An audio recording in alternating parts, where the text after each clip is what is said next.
Halo semua, kali ini kita akan membuat VCO. Tapi sebelum kita buat, kita cari tahu dulu yuk apa itu VCO. Apa sih VCO itu? Menurut SNI nomor 7381 tahun 2008 tentang minyak kelapa virgin, VCO adalah minyak yang diperoleh dari daging buah kelapa tua segar. Daging buah kelapa tua segar ini dapat diproses dengan diperas, dengan atau tanpa penambahan air. Hasil perasan tersebut kemudian dapat diolah tanpa pemanasan atau dengan pemanasan, namun tidak lebih dari 60 derajat Celcius. VCO ini aman dikonsumsi untuk manusia.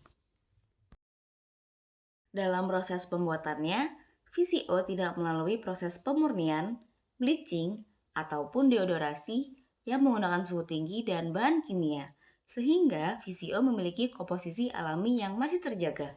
Fun fact mengenai VCO nih, minyak VCO memiliki asam lemak dominan berupa asam laurat. Asam laurat ini dapat memperkuat sistem kekebalan tubuh loh. Selain itu, minyak VCO dapat dengan mudah diserap oleh tubuh. Kenapa?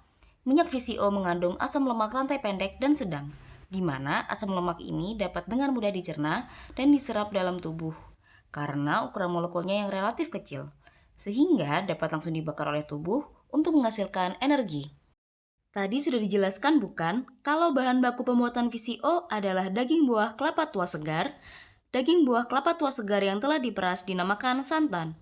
Santan merupakan emulsi minyak dalam air yang memiliki stabilitas yang rendah. Hah? Kok bisa ada minyak dalam air? Bukannya mereka nggak bisa bersatu ya? Jawabannya bisa. Santan punya sejenis protein yang bisa menjadi penengah antara minyak dan air. Ini disebut emulsifier. Kalau di santan, minyaknya digandeng sama protein. Jadi, dia bisa ada di tengah-tengah air. Ini yang dinamakan emulsi. Lebih tepatnya, emulsi minyak dalam air. Untuk mengambil si minyak yang sudah terjebak ini, kita perlu mengusik si protein supaya nggak menggandeng si minyak. Salah satunya dengan pemanasan yang akan kita lakukan dalam video ini. Tapi ingat, pakainya suhu rendah ya, supaya komposisi alaminya masih terjaga. Oh iya, cara ini bisa dilakukan di rumah loh. Yuk kita simak. Pertama-tama, berikut adalah bahan dan alat yang dibutuhkan. Catat dan persiapkan ya, mudah diperoleh bukan? Dalam pembuatan santan, sebaiknya menggunakan kelapa tua agar minyak yang dihasilkan lebih banyak. Selanjutnya kelapa diparut, diberi penambahan air dengan perbandingan 1:2, kemudian diperas untuk mendapatkan santan yang kental seperti dalam video. Sekitar 500 ml santan kemudian dimasukkan ke dalam wadah plastik dan diikat menggunakan karet. Lalu diletakkan pada tempat atau wadah yang dapat menjaga plastik tetap tegak. Santan kemudian didiamkan selama 3 jam dan ya, ini adalah kondisi dari santan yang telah didiamkan selama 3 jam. Santan yang awalnya homogen akan membentuk dua lapisan, yaitu lapisan air atau skim di bagian bawah serta krim di bagian atas. Selanjutnya, kita potong bagian bawah plastik untuk memudahkan pembuangan skim di bagian bawah. Sehingga yang tersisa di plastik hanya bagian krimnya seperti ini. Selanjutnya adalah proses pemanasan. Ingat, suhu pemanasan yang digunakan maksimal 60 derajat Celcius. Jadi cukup pakai api yang sangat kecil. Lalu, krim yang sudah dipisahkan tadi langsung dimasukkan ke dalam wajan. Biarkan hingga krim mulai panas. Aduk sesekali agar panas dapat merata.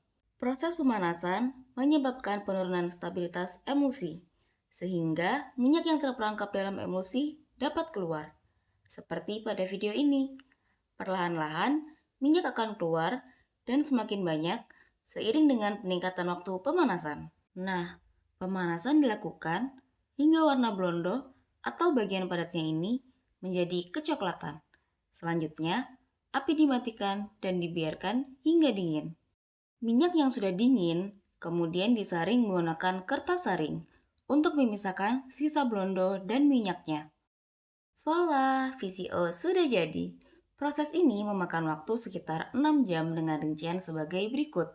30 menit preparasi, 3 jam pemisahan krim dan skim, 1 jam pemanasan dengan api kecil, dan 1,5 jam penyaringan dengan kertas saring. VCO yang kami hasilkan memiliki aroma yang harum, warna yang sedikit kekuningan, dan rasa khas santan. Bagaimana? Mudah bukan pembuatannya? Silakan like jika kamu suka video ini dan komen di bawah ya. Selamat mencoba!